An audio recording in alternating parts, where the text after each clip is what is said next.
یتیموں کے میدان کو میں نے لکھا ہے پڑھیے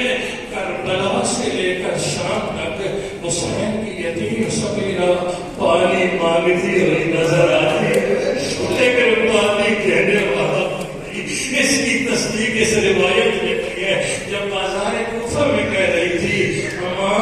اماں کوفے کے لوگ یتیموں پہ رحم نہیں کرتے اماں یہ قیدیوں کی ترس نہیں کھاتے اماں یہ پیاسوں کو پانی نہیں پلاتے اماں میرا گناہ خوش ہو گیا مجھے ایک گھونٹ پانی مل جائے تاریخ میں لکھا چھت پر ایک ماں یہ سن رہی تھی یہ دیکھ رہی تھی کہ ایک بچی یتیم بھی ہے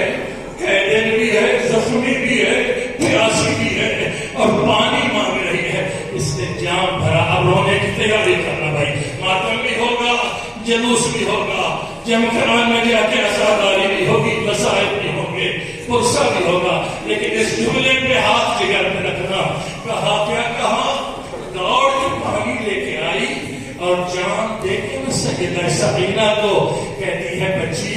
میں نے مرشد زادی سے سنا تھا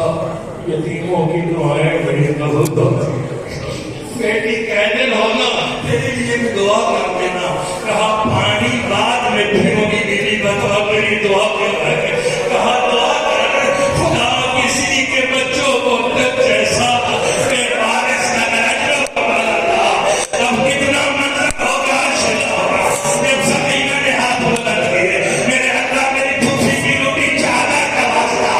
کسی بچی کو مت جیسا میں بارش کا نجر